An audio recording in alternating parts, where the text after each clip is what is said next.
शाळा सुरू करण्याचं नियोजित केलेलं आहे. कशा प्रकारचं नियोजन करण्यात आलेलं आहे? अल्टरनेट डेज मुलांना बोलवलं जाणार का? कशा पद्धतीची तिथे व्यवस्था असेल? आज आपल्या सोबत ज्या शिक्षण विभाग आहे त्याचे प्रमुख राजू तडवी हेही आपल्यासोबत आहेत. त्यांनी ती आत्ता SOP आणलेली आहे. आणि ज्या 8वी ते 12वी असं म्हटलं आहे, पण ज्या शाळेंमध्ये 11वी 12वी आहे ती शाळा आणि ज्याच्यामध्ये 8वी ते 10वीच वर्ग आहेत अशी ती शाखा. मुळामध्ये शाळा व्यवस्थापन समिती आणि पालकांचे संमतीपत्र असं दोन एकत्र केलेलं आहे. म्हणजे शाळा व्यवस्था समितीने पालकांना एक फॉर्मॅट बनवून द्यायचा आहे आणि तो फॉर्मॅट आज संध्याकाळपर्यंत होईल.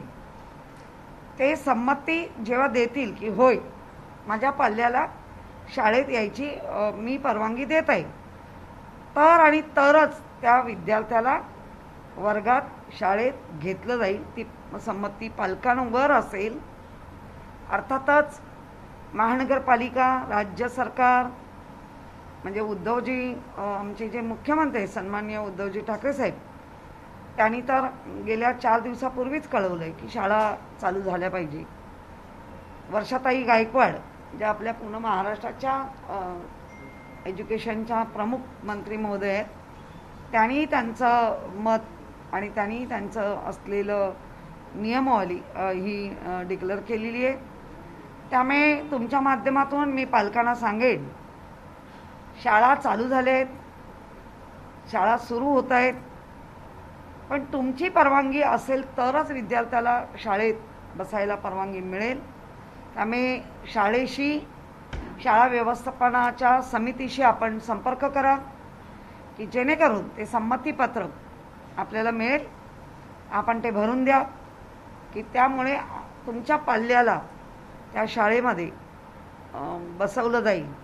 तसेच ज्या शाळा चालू होणार आहेत, ज्या महानगरपालिकेच्या शाळा आहेत त्या तर जवळच्या आमच्या आरोग्य सेंटरला कनेक्ट राहतील, परंतु ज्या खाजगी आहेत त्या शाळांनी पण एक तर महापालिकेकडे कनेक्ट राहावं किंवा त्यांनी जे काही खाजगी अजून कुठच्या प्रायव्हेट सेंटर असतील तर त्यांच्याशी कनेक्ट व्हावं.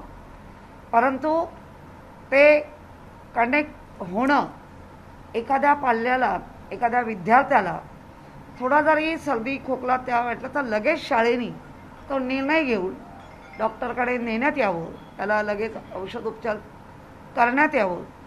इतकं शाळेच्या यांनी, ज्या शाळा आहेत त्यांनी करायला पाहिजे. म्हणजे आरोग्याची काळजी घेणं, विद्यार्थ्यांच्या आरोग्याची काळजी घेणं, त्याची लक्षणं लगेच डिटेक्ट करणं, प्रत्येक विद्यार्थ्यावर त्यांचं लक्ष असणं.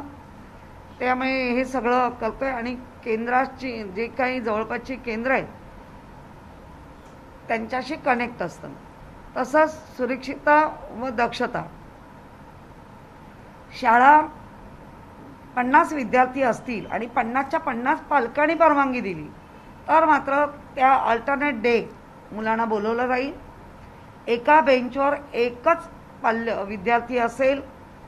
पालकांना सुद्धा एक विनंती आहे या माध्यमातून, मला तडवी साहेबांनी सांगितली की तुमच्या मुलाला मास्क, सॅनिटायझर हे तर आम्ही देऊच, परंतु त्याच्या बॅगेमध्ये आणखीन एखादा, कारण पाल्य खेळताना किंवा काय खराब झाला तर तो एक मास्क एक्स्ट्रा त्याच्या बॅगेत असावा, जेणेकरून छोटीशी एक सॅनिटरी बॉटल जरी असली, कारण काही मुलांना सवय असते तर ते किमान 15 तासाला थोडं सॅनिटायझर होत राहतील.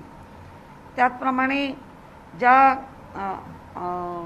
शाळेमध्ये शिक्षक आहेत, आमचे 1100 शिक्षक आहेत, 11,000 शिक्षक आहेत, त्यातले 9,500 शिक्षकांना दोन्ही डोस देऊन पूर्ण झालेले आहेत. आणि 8वी 9वी 10वी या विद्यार्थ्यांच्या शिक्षकांचं तर मला वाटतं ऑलमोस्ट सगळ्यांचं झालं असावं. आणि जर कोणाचं राहिलं असेल तर निश्चितच त्यांनी त्या वॅक्सिन सेंटरवर आत्तापासून प्रत्येक ठिकाणी वॅक्सिन सेंटर आहेत. अगदी कल्याणला राहत असतील तर कल्याणला, डोंबिवलीला राहत असतील तर डोंबिवलीला, सगळीकडे वॅक्सिन सेंटर आहेत. लवकरात लवकर त्यांनी वॅक्सिन घ्यावी. ज्यांचा दुसरा डोस आहे, म्हणजे अनेकांचं झालं आहे एवढं नक्की, पण अगदी कमी पर्सेंटेजमध्ये कुठले शिक्षक आणि शिक्षकेतर जे स्टाफ आहे तर त्यांनी ते करण्यात यावं. आणि आपल्या ज्या काही केंद्रीय आरोग्य व कुटुंब कल्याण मंत्रालय यांच्या ज्या काही सूचना आहेत त्याच्या तत्तोतन पालन सगळ्यांनी केलं पाहिजे. त्याचप्रमाणे वयोवृद्ध कर्मचारी, दिव्यांग कर्मचारी किंवा प्रेग्नंट महिला कर्मचारी आणि औषध घेत आहेत आणि अधिक या सगळ्याची काळजी घ्यावी, जेणेकरून त्यांना अधिक काही त्रास होऊ नये म्हणून त्यांनी काळजी घ्यावी.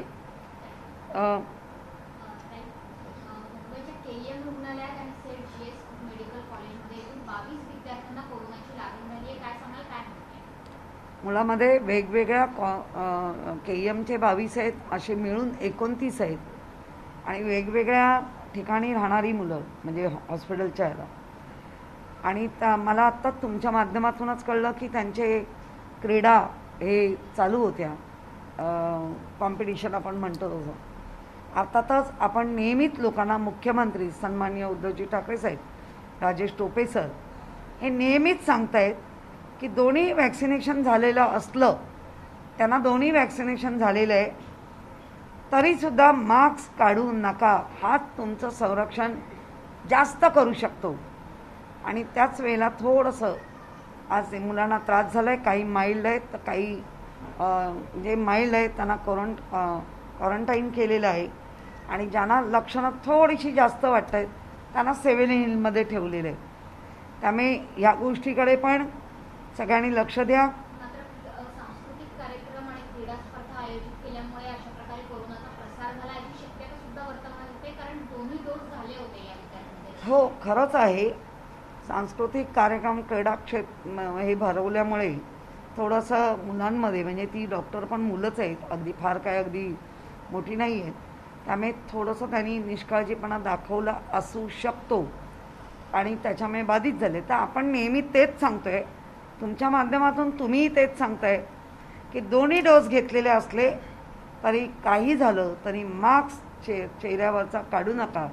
मुखपट्टी ही असलीच पाहिजे आणि त्या मुखपट्टीमुळे तुमचं संरक्षण होतं आहे. किमान आपल्याला कोविड-19 करोना आजही संपलेला नाही, पण काळजी घेतली पाहिजे, काळजी केली नाही पाहिजे, काळजी घेतली पाहिजे. आणि मला वाटतं तिथेच कुठंतरी थोडंसं हे झालं आहे, परंतु खूपच काळजी करण्यासारखं नाही आहे. ज्यांना झालं आहे, अधिक लक्षणं आहेत, त्यांना लगेच औषधोपचारासाठी 7 हिलला ॲडमिट केलं आणि जे घरीच राहून क्वारंटाईन होऊन त्यांनाही औषधोपचार चालू केले. परंतु यामुळं ज्या शाळा सुरू होणार आहेत त्याच्यावर प्रश्नचिन्ह उपस्थित होत नाही का? कारण ज्या मेडिकल कॉलेजेसमध्ये 100% मुलांचं वॅक्सिनेशन झालेलं आहे त्या ठिकाणी 22 मुलांना अशा प्रकारे कोरोनाची बाधा होते. ज्या मुलांना अजून एकही मुलगा वॅक्सिनेट झाला नाही 18 वर्षाच्या खाली, त्या मुलांच्या आपण शाळा सुरू करतो, तर हे धोकादायक वाटत नाही? हा प्रश्न खरा म्हणजे नेहमी आम्हालाच का विचारला जातो? जे डंका पिटत होते शाळा चालू करा, शाळा चालू करा, हे का नाही आहे ना. आमचं तर उलट तेच म्हणणं आहे की शाळा चालू केल्याच पाहिजे, पण अजूनही या मुलांना वॅक्सिनेशन झालं नाही आहे. आणि म्हणूनच जे टास्क फोर्स आहे लहान डॉक्टरांची, ज्या ICM WHO या टास्क फोर्स, या सगळ्यांचं मत घेतल्यानंतर राज्य सरकारनी महानगरपालिकेने निर्णय घेतला आहे. आणि म्हणूनच आम्ही पालकांवर सांगितलं आहे, पालकांची संमती हवी, त्याच्याशिवाय विद्यार्थ्याला घेणार नाही. 51 विद्यार्थी आहेत आणि जर 50च्या 50 पालकांनी परवानगी दिली पण तरी 50 विद्यार्थी एका वर्गात बसवणार नाही. अल्टरनेट डे म्हणजे एका बेंचवर एक, तर 25 विद्यार्थी आज सोमवारी असतील तर 25 विद्यार्थी पुढचे मंगळवारी असतील, असं अल्टरनेट डे करून विद्यार्थ्यांना शिकवलं जाईल. 100% हजेरी, याला जे काही पारितोषिक मिळत होतं ते सुद्धा आता बंद केलं. तसं म्हणू नका, 100% त्यांची हजेरी असलीच पाहिजे. सध्या आपण कोविड-19 करोनाचेच रूल फॉलो करतो तर त्याच्यावरच राहिलं पाहिजे. आणि शिक्षकांना किंवा असलेल्या व्यवस्थापनाला सगळ्यांना आपण बऱ्यापैकी इन्स्ट्रक्शन दिलेले आहेत. किती विद्यार्थी होते आणि अशी माहिती येते की सेकंड इयर MBBS विद्यार्थी होते, काय मी आत्ता तुमच्या समोरच माहिती घेतली. 23 विद्यार्थी मला वाटतं आमच्या KEMचे आहेत आणि बाकी असे एकूण 29 आहेत. आता सगळ्या हॉस्पिटलची नावं नाही कळले, पण KEMचे 23 आहेत आणि इतर ठिकाणची मिळून 29 आहेत. आणि माइल्ड आहे, ज्यांना थोडंसे अधिक लक्षण आहे त्यांना 7 इले. त्यामुळे काळजी घ्या, काळजी करू नका.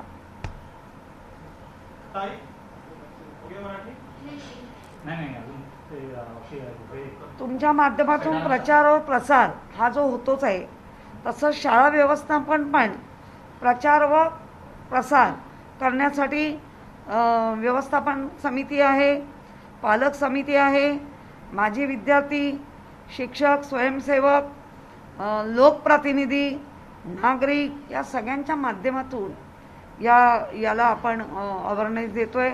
मग ते व्हॉट्सॲप असेल, फेसबुक असेल, ट्विटर असेल, इंस्टाग्राम असेल, यूट्यूब असेल, या सगळ्यावरती ही माहिती आता दिली जाईल, जेणेकरून प्रत्येक नागरिकाला शाळा चालू होते तर SOP काय असा प्रश्न पडेल, तर आम्ही ती ऑलरेडी फेसबुकवर वगैरे अपलोड करून फेसबुकवर, व्हॉट्सॲप सगळीकडे देतोय आणि लोकांना कळेल.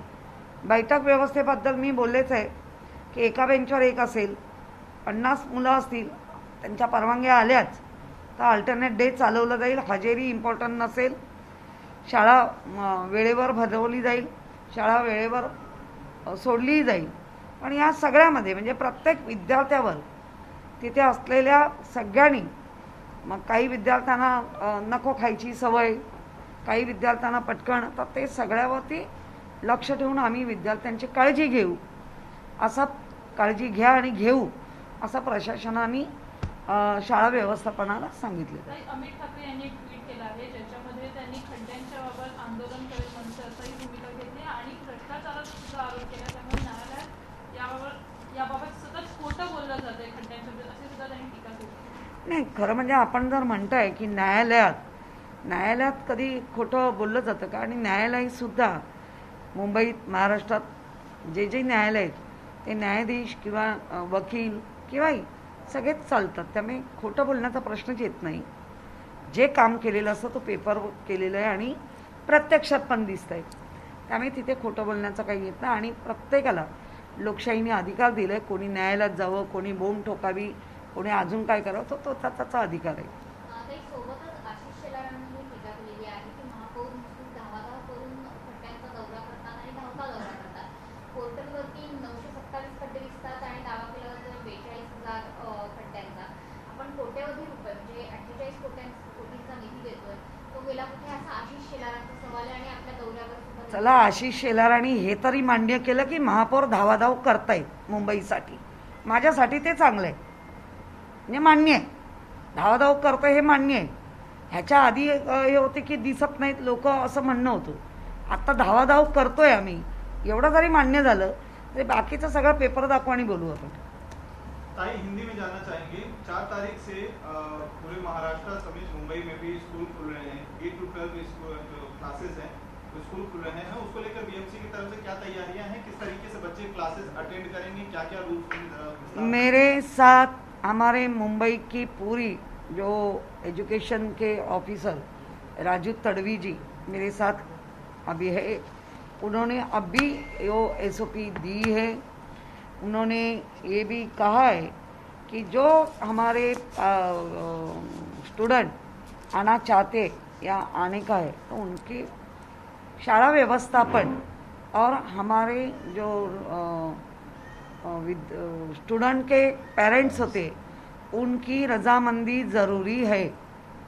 वो रजामंदी देंगे, वो लिखित स्वरूप में देंगे, वही स्टूडेंट को स्कूल में लिया जाएगा, उनको बिठाया जाएगा.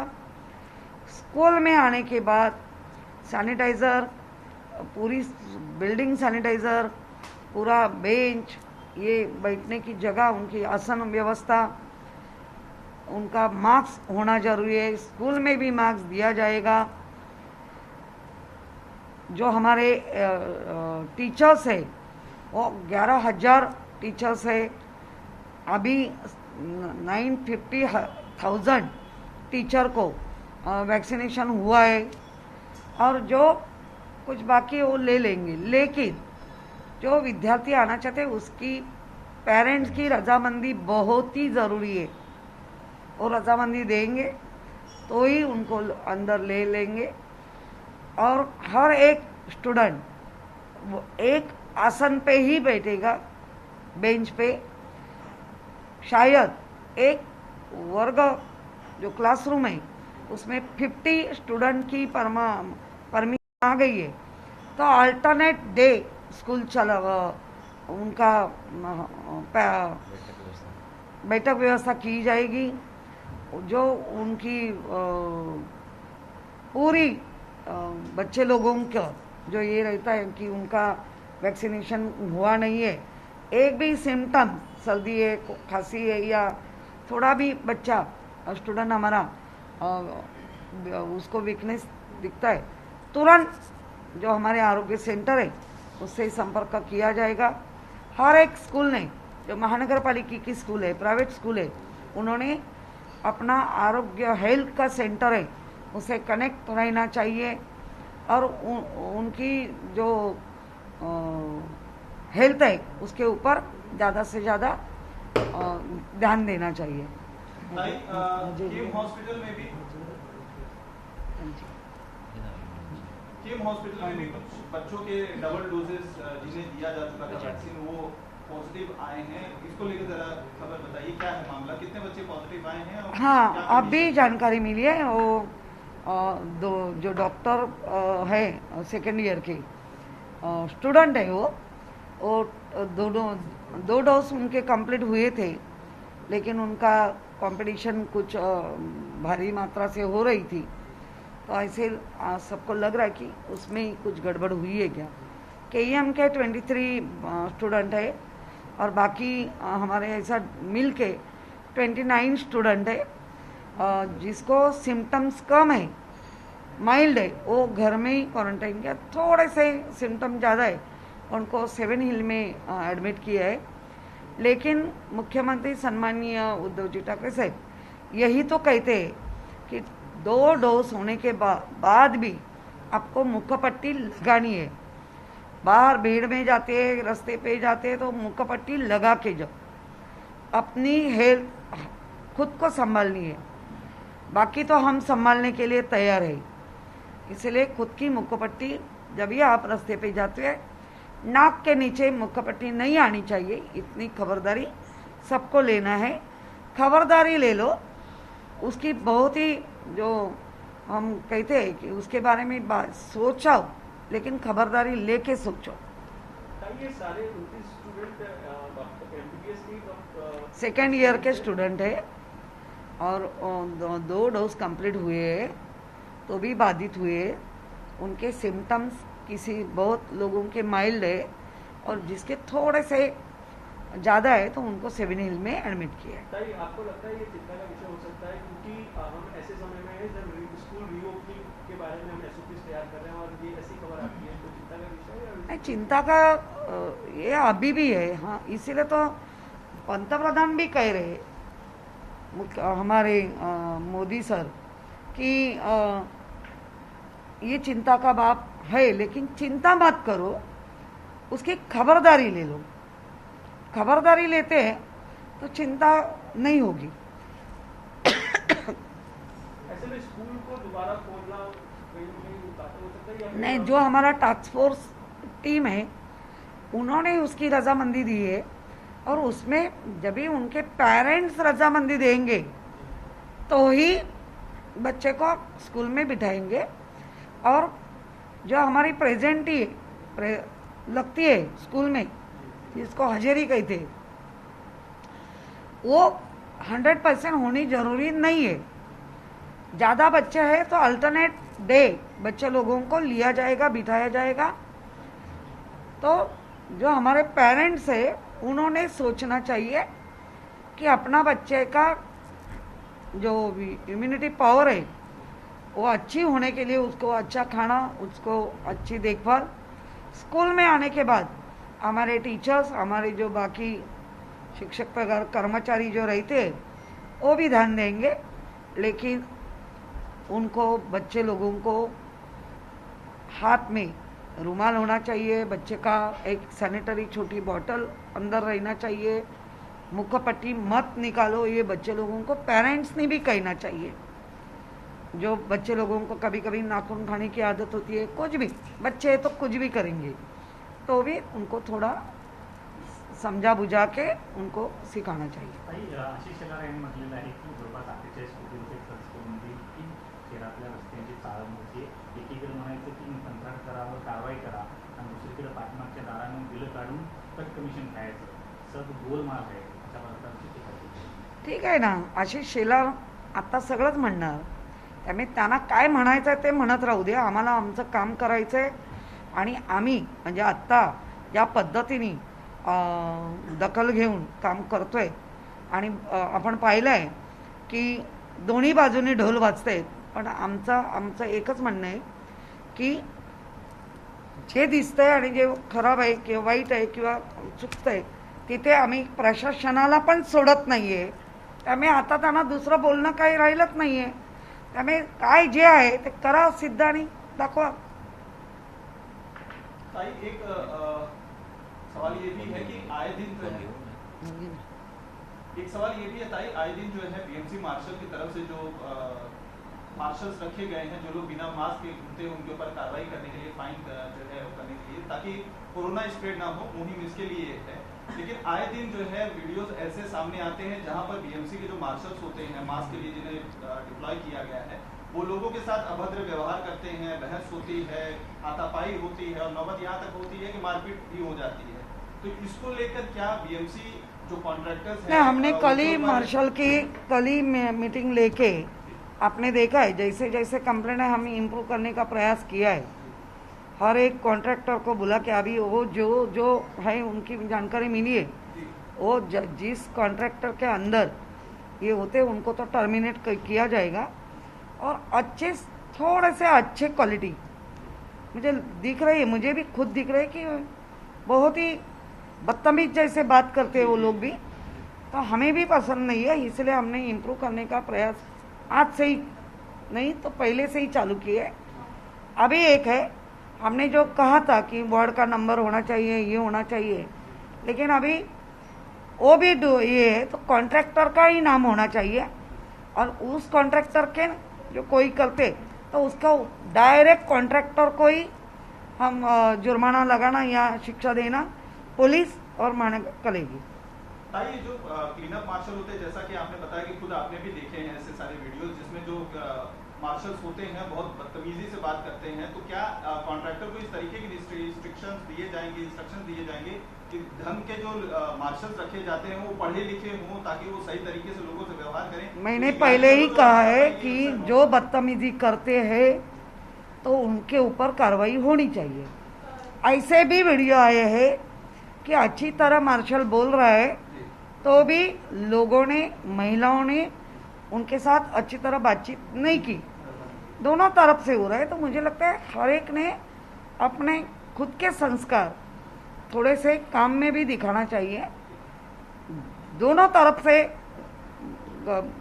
गलती हो रही है, तो मार्शल को तो हम ठीक कर सकते हैं कि जो ऐसे बदतमीज मार्शल, उनको तो बहुत से मार्शल को निकाल दिए, लेकिन अभी मार्शल नहीं, वो कॉन्ट्रैक्टर को ही निकालना चाहिए।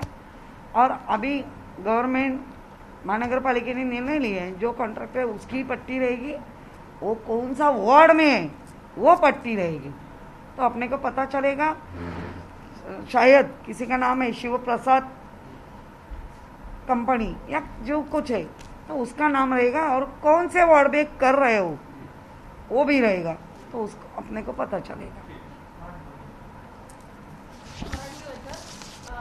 मास्कच्या विषयी जी कारवाई केली जाते त्यासाठी महानगरपालिकेने एक परिपत्रक काढलेलं आहे। मुंबई महानगरपालिकेचा लोगो आणि जे गळ्यात आय कार्ड असतं त्याच्यावरती लोगो किंवा नाव आणि पट्टी जी असते त्यावरती सुद्धा पालिकेचं नाव नसावं अशा पद्धतीच्या सूचना देण्यात आल्या आहेत। काल सुद्धा ज्या पद्धतीचं माटुंगामधलं प्रकरण आलं, हातापाईपर्यंत सगळा प्रकार गेला. नाही, खरं आहे. मार्शल म्हणजे जे मुलं आहेत की काही मुलं खरंच उद्धटपणे काम करतायत, तर काही ठिकाणी आपल्याला असंही दिसलंय.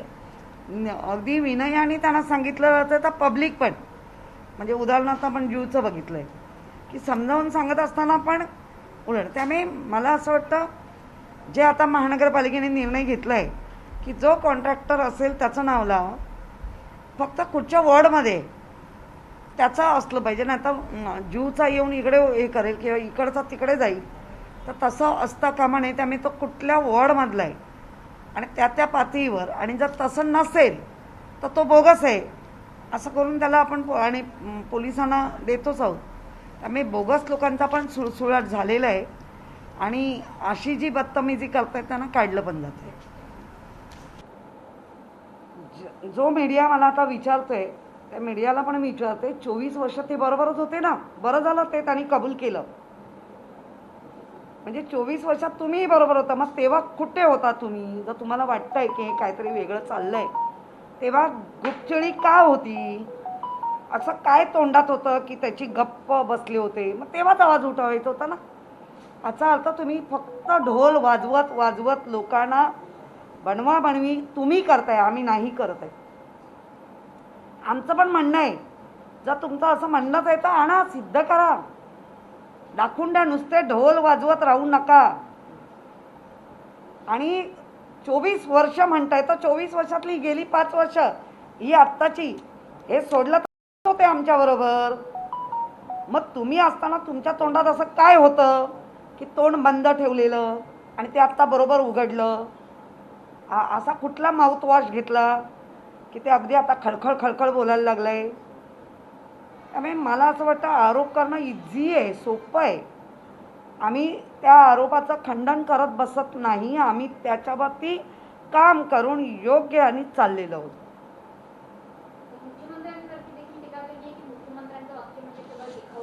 करणार ना, मुख्यमंत्र्यांवरच करणार. कारण एवढं सगळं 105 लोकांना जो स्टॉप केलं आहे ते मुख्यमंत्री सन्माननीय उद्धवजी ठाकरे साहेब, आघाडी सरकार, त्यांनाच बदनाम करणार.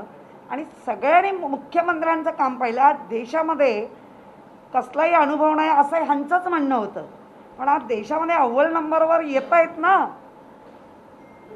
आज आघाडीचे मुख्यमंत्री म्हणून त्यांचा अव्वल नंबर येतो आहे ना. हा काय अव्वल नंबर आम्ही कोणी दिला नाही ना. त्यामुळे त्यांच्यावर टीका केली तरी ते संयमी नेतृत्व आहे महाराष्ट्राचं. टीका केली म्हणून खचूनही जाणार नाही आणि खूप काही गोडगोड कोण बोललं म्हणून खूप आनंदीही होणार नाही. त्यांचा फोकस माझ्या महाराष्ट्राला जास्त चांगलं काय देता येईल, काय देता येईल, मुंबईला कसं आहे, एवढंच फोकस करून ते काम करतायत.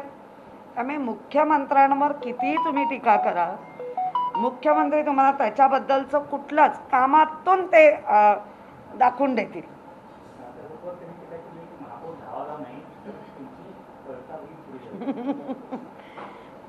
मला खूप आनंद वाटतोय आशिष शेलार ज्यावरती असं बोलतायत त्यावरती त्यांनी तेवढं तरी म्हणणं त्यांचं दिसतंय. पॉझिटिव्ह घेऊया आपण की चला महापौर पळता भुई थोडी एवढे तरी धावतायत, महापौर धावाधाव करतायत, हे पण काय कमी आहे का? त्यामुळे ते काय म्हणतात यापेक्षा आपण काय करून हे करतोय लोकांसाठी, लोकांना ते दिसतंय. कोविड-19 कोरोनाचा पिरियड असताना सगळं ठप्प असूनही काही गोष्टी ज्या मुंबईकरांसाठी महत्त्वाच्या होत्या किंवा त्याला पुढे नेण्याचं काम, त्याला गती देण्याचं काम, आज आमच्या सुभाष देसाईंना त्याचं अवॉर्ड मिळालं की त्यांनी त्या पिरियडमध्ये सुद्धा चांगलं काम करत राहिलं आणि या महाराष्ट्राला विकासाकडे घेऊन चालले. त्यामुळे आशिष शेलार म्हणत राहू दे, कारण त्यांना बोलावंच लागेल, नाहीतर भातकळजी आहेत त्यांच्या कॉम्पिटिशनला, बाकी पण आलेच आहेत. त्यामुळे त्यांना बोलू दे, आम्हाला आमच्या कामावर फोकस करू दे. आई भवानीचा गजर म्हणजे